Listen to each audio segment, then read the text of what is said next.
고수익입니다. 그게 참 우스운 얘기가 하나가 있습니다. 제가 44년 동짓달 28애가 생일인데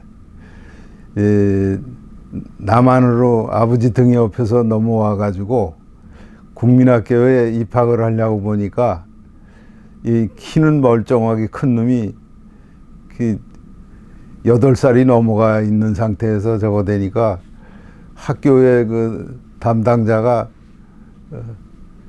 가나다를 외우라 그래가지고 잘 모르는데요. 그랬더니 그냥 그 덕석에서 2살이 깎이면서 그냥 46년 1월 2일로 이제 평생을 70년 넘게 살았습니다.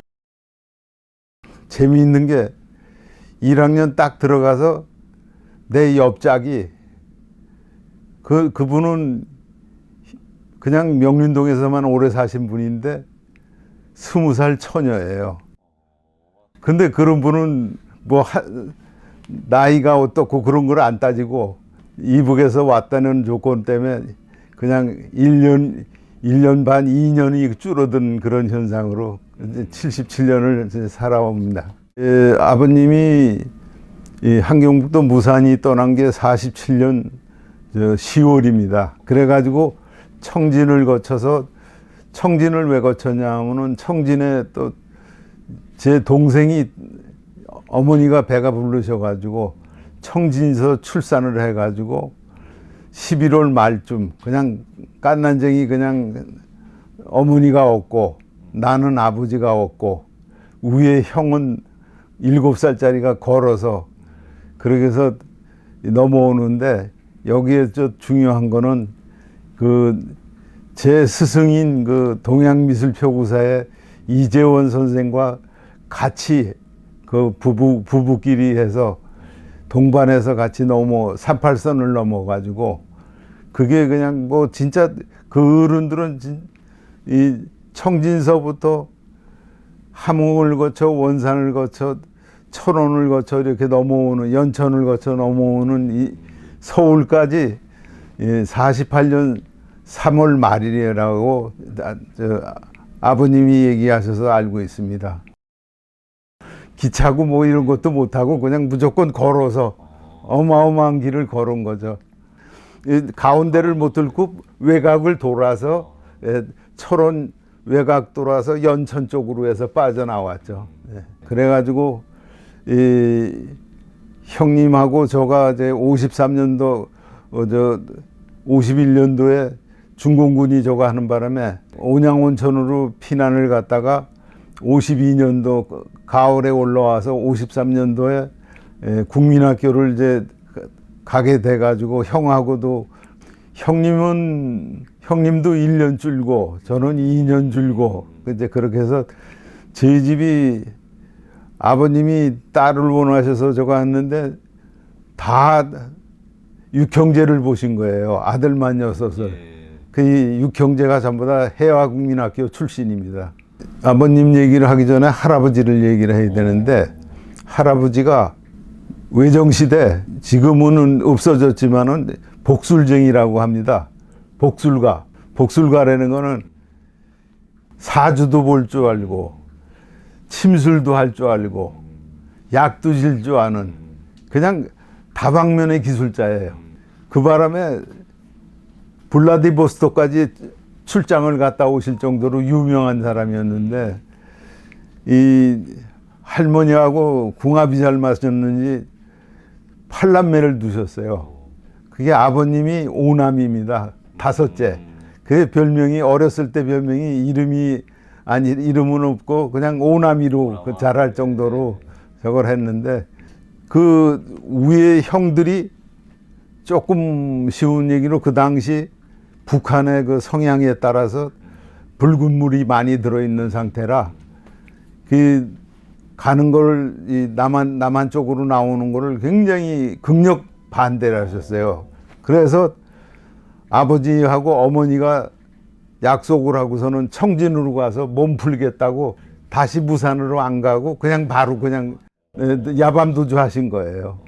우리 형님이 이 머리가 굉장히 비상하셔가지고 나중에는 서울법대를 들어가셔서 서울법대를 졸업하셔가지고 이 그 뭐 윤 대통령은 9차례를 저걸 하셔서 변호사 검사가 되셨지만은 우리 형님은 3차밖에 못했던 게 집안이 가난해가지고 그때 아버님이 중풍이 걸리셔가지고 도저히 더 공부를 할 수가 없는 그런 상황이 됐기 때문에 거기서 형 좌절해가지고서는 그 회사에 들어가서 회사원이 되고 이제 그러면서 저도 그때 그 같이 오신 그 이재원 선생님이 야 3일만 나와봐 너 바람 쐬고 그냥 집에서 울지만 말고 나와봐 그런 게 그게 60년 11월 10일입니다.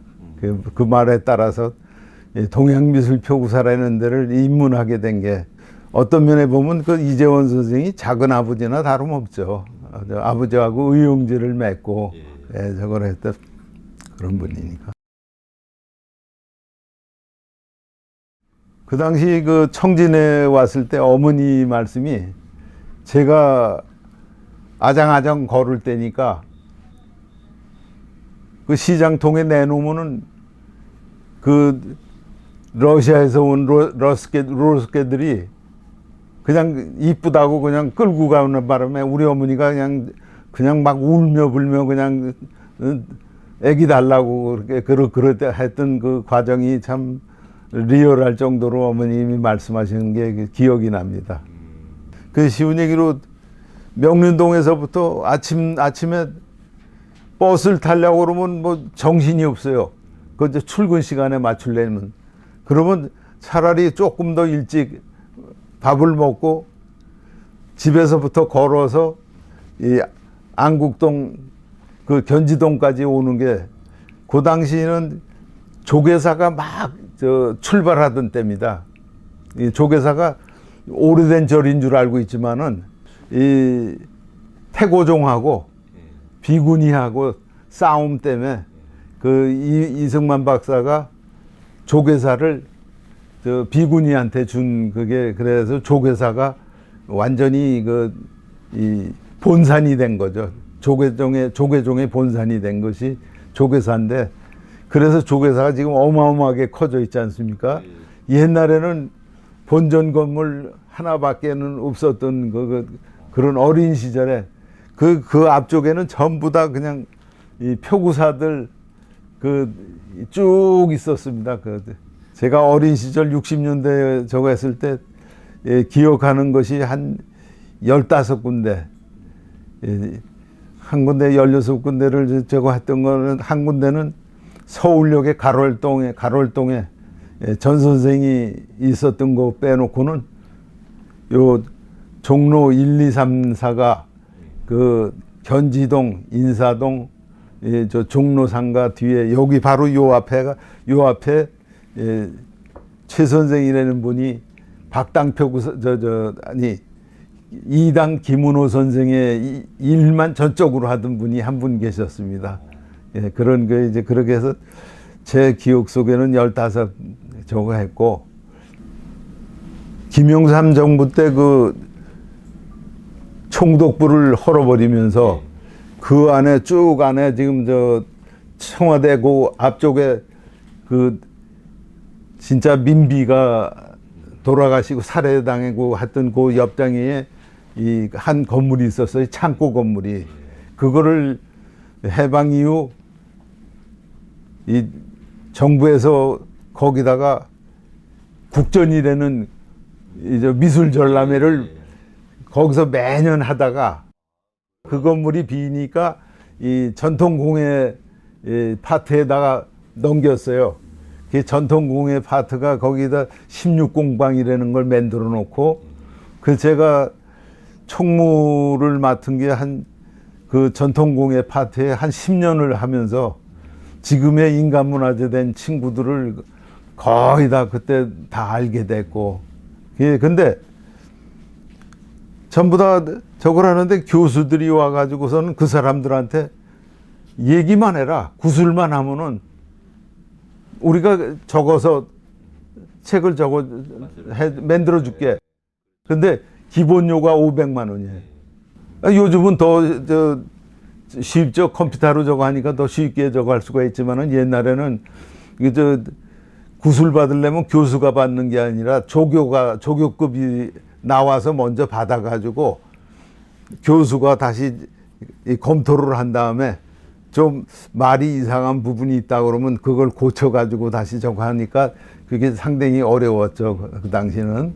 그렇게 해가지고 500을 달라고 그래가지고 나는 500을 줄 바에는 내가 500만 원을 공부를 해가지고 내가 쓴다. 그래가지고 그냥 그 표구사에서 돈을 몇 푼 벌면은 일본, 대만, 중국을 각 한 10회씩 다로 돌아다녔어요. 일본도 한 10번 가고 대만은 한 5번 정도 갔고 중국은 백두산 올라간 것이 기록이 6번입니다.